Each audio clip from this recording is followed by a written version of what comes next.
Assalamualaikum warahmatullahi wabarakatuh. Apa kabar semuanya sobat dimanapun Anda berada. Senang sekali saya bisa berjumpa untuk bertatap muka serta melanjutkan diskusi kita di channel ini. Saya ucapkan terima kasih kembali dan selamat datang kembali di channel Jumpa Hamzah. Bagi Anda yang baru bergabung dan baru menemukan channel ini, saya ucapkan terima kasih. Mudah-mudahan kita terus progres untuk terus belajar dan tidak berhenti untuk belajar. Orang yang beragama merupakan orang yang tentunya berpegang teguh terhadap keyakinan menurut agama mereka masing-masing. Kebebasan memeluk agama tentunya adalah hak asasi manusia. Tetapi bagaimana jika orang tersebut tidak beragama? Ya tentunya itu juga hak asasi manusia. Karena orang beragama tentunya tidak ada unsur kepaksaan. Orang beragama itu adalah berkesadaran dan tentunya panggilan dari hati nurani yang terdalam. Orang beragama disebut dengan teisme, kemudian orang yang tidak beragama adalah ateisme. Ateisme merupakan sebuah pandangan filosofis di mana orang tersebut tidak percaya kepada adanya Tuhan dan adanya dewa-dewa. Sehingga teisme dan juga ateisme ini itu seringkali menjadi perbincangan yang sangat hangat di seluruh antero bumi ini. Tak terkecuali di Indonesia. Kita banyak menemukan fenomena-fenomena orang yang tidak percaya akan eksistensi Tuhan akibat dari beberapa gejolak-gejolak yang tentunya hanya mereka sendiri yang tahu. Karena ini urusan pribadi dan urusan privasi. Tetapi bagaimana jika orang yang tidak bertuhan atau orang yang tidak percaya dengan Tuhan ini terjadi di kawasan Timur Tengah yang notabene adalah dulu tempat awal-awal Islam berada di sana. Kenapa orang-orang Timur Tengah akhir-akhir ini banyak yang berpandangan ateisme atau mereka tidak percaya dengan Tuhan. Video ini mungkin tidak disukai oleh beberapa orang, jadi kalau misalkan Anda tidak suka silahkan skip saja videonya. Kalau Anda suka, ayo kita diskusikan dan mari kita berpikir objektif. Kita putar dulu intronya.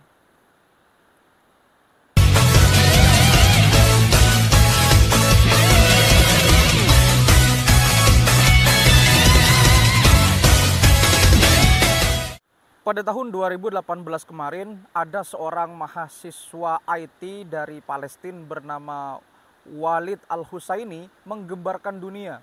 Gimana tidak, mahasiswa ini ceritanya membuat akun Facebook dengan nama Ana Allah. Atau kalau diartikan secara bahasa Indonesia berarti saya Tuhan. Tentunya postingan ini dan nama akun Facebook ini sangat menggemparkan dunia pada waktu itu. Karena seolah-olah dalam tanda kutip dia adalah Tuhan. Tentunya ketika ditelusuri ternyata mahasiswa tersebut adalah seorang yang memiliki pandangan ateisme. Atau orang yang tidak percaya dengan eksistensi Tuhan ataupun dewa-dewa dan semacamnya. Nah di era modern sekarang ini banyak sekali pandangan-pandangan atau orang-orang ateis. Tak terkecuali ada di Timur Tengah. Di mana dulu Timur Tengah itu terkenal dengan pusat peradaban dunia, terutama dunia Islam.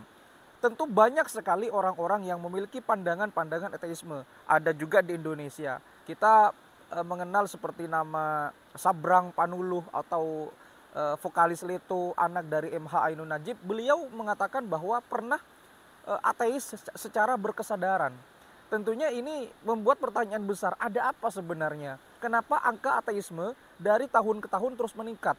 Bahkan BBC, British Broadcaster itu pernah melakukan survei terhadap orang-orang Timur Tengah, ya tepatnya di daerah Arab, di daerah Iran.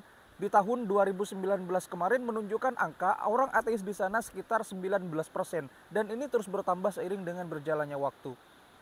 Nah, jadi ateis itu apa sih? Sebelum kita menjawab kenapa orang-orang Timur Tengah itu banyak yang beralih kepada ateis. Sebelum kita menjawab ini, kita bahas dulu secara singkat ateis itu apa. Jadi ateis itu berasal dari bahasa Yunani yang berarti atheos. Artinya ateis itu tidak berketuhanan dan tidak percaya terhadap eksistensi Tuhan ataupun dewa-dewa dan semacamnya. Dan tentunya pandangan ini merupakan sebuah pandangan filosofis. Dan tidak semua orang setuju dengan hal ini. Karena orang yang ateis itu biar bagaimanapun dia tidak percaya tentang Tuhan itu apa, eksistensi Tuhan itu bagaimana, apalagi surga dan neraka. Sekali lagi video ini mungkin tidak cocok untuk sebagian orang.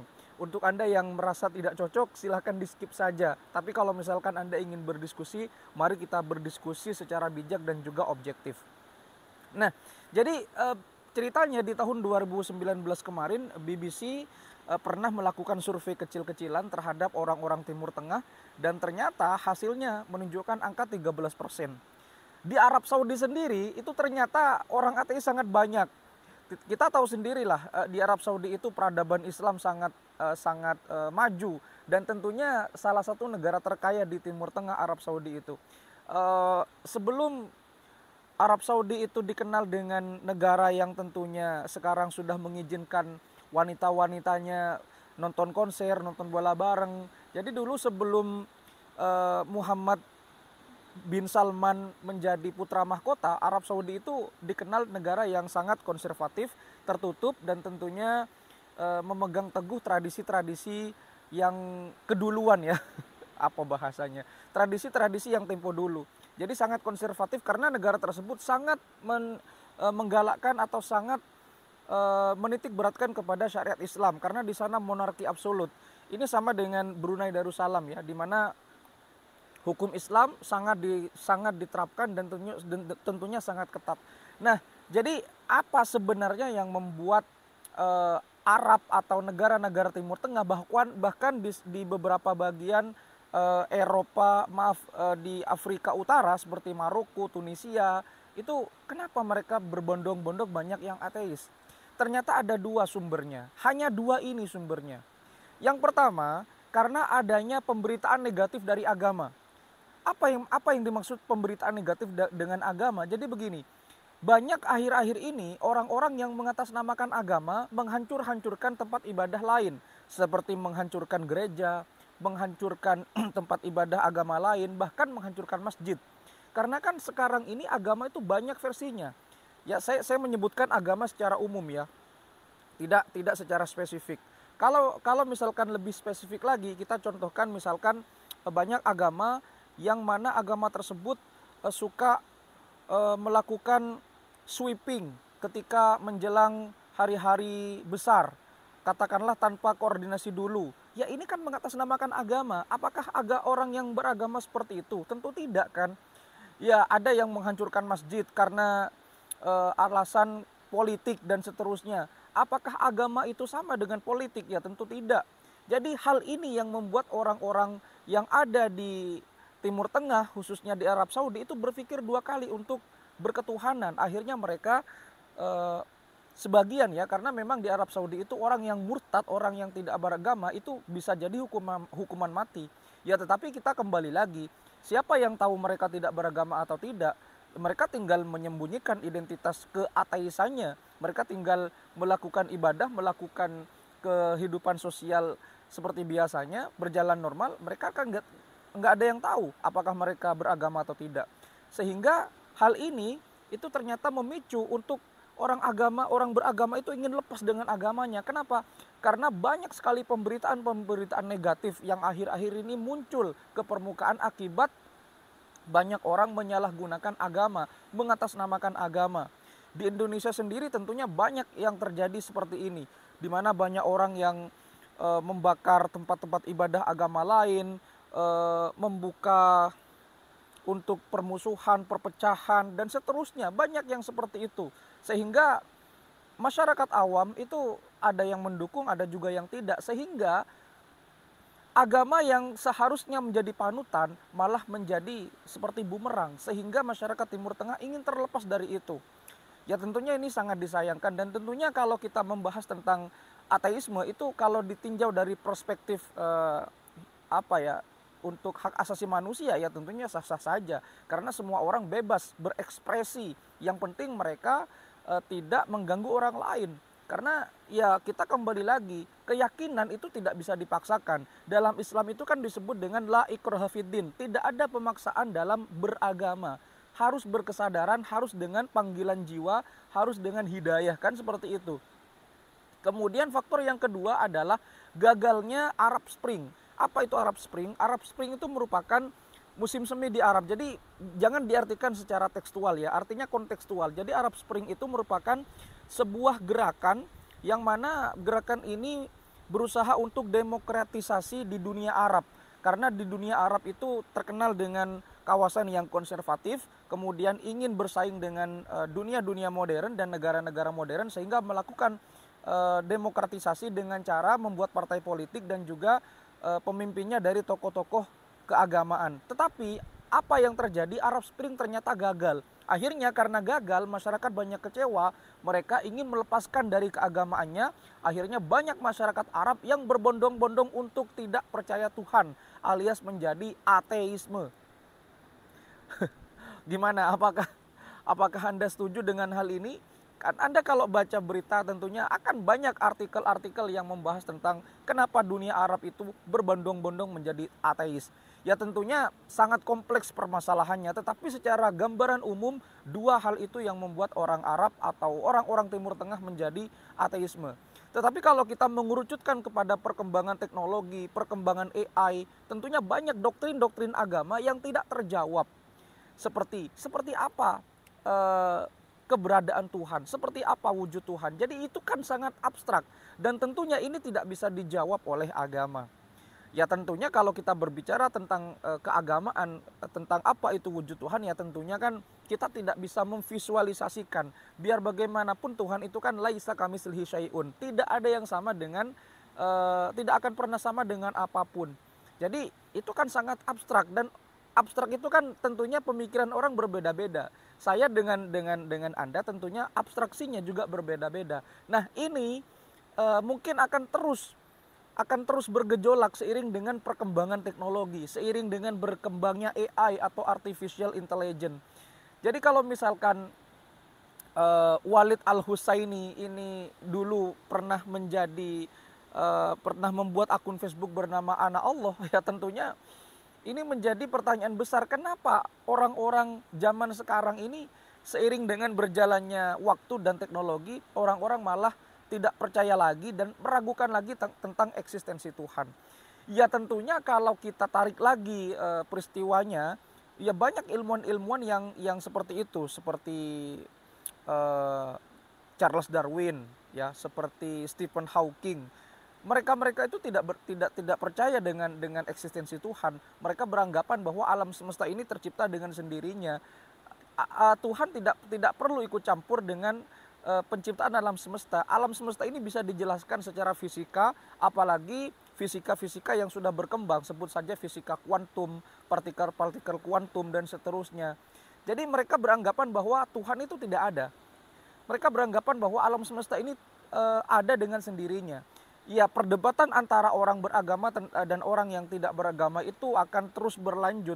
Ya tentunya kalau kita berkaca kepada teknologi-teknologi yang ada di zaman sekarang, di mana semuanya sudah serba bisa diakses, orang-orang ateis itu memiliki komunitas-komunitasnya, mereka bisa berhubungan dengan kaum ateis di dunia lainnya. Tentunya ini akan semakin membuat bahwa apakah agama ini akan terus bertahan dengan seiring berjalannya waktu dan teknologi? Ya Anda sendiri yang bisa menjawab ya, karena agama itu kan privasi masing-masing. Tetapi yang jelas orang-orang Timur Tengah yang tentunya dulu Islam lahir di sana, sekarang karena pemberitaan-pemberitaan negatif dalam hal ini adalah agama Islam, ya mereka akhirnya keluar dari agamanya dan mereka menjadi tidak beragama.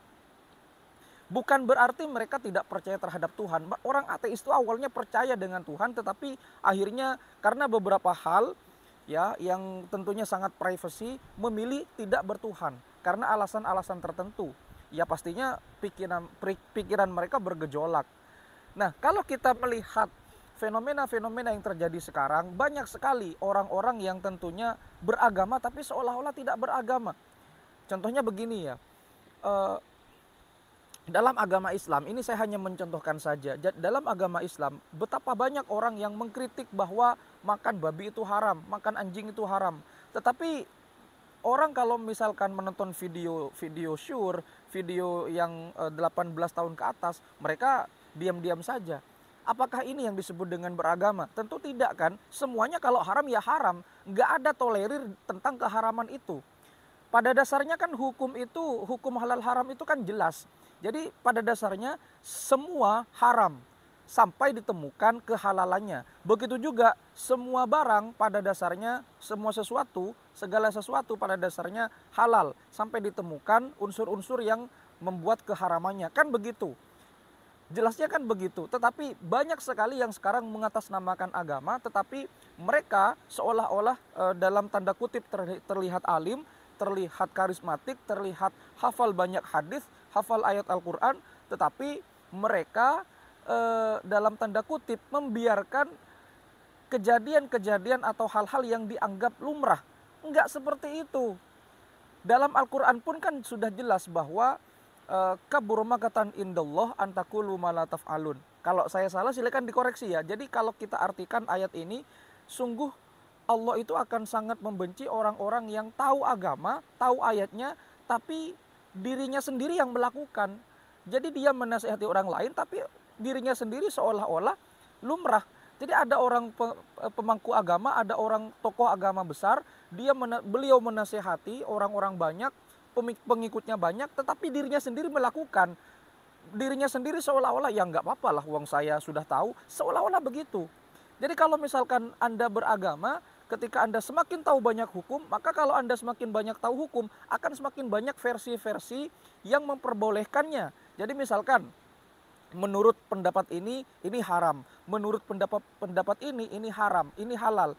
Nah, pemuka-pemuka agama atau orang yang tahu banyak agama tentunya akan mencari tingkat kehalalan yang diperbolehkan oleh sudut pandang yang berbeda. Artinya begini, misalkan saya meminum minuman A, ini haram hukumnya, tetapi ada beberapa pendapat yang mengatakan ini halal. Maka orang yang semakin tahu banyak agama, semakin tahu hukum agama, mereka akan mencari di mana saja yang memperbolehkan minuman ini, sehingga minuman ini bisa ditolerir karena ada yang mengatakan halal. Seperti itu. Rokok ada yang mengatakan haram.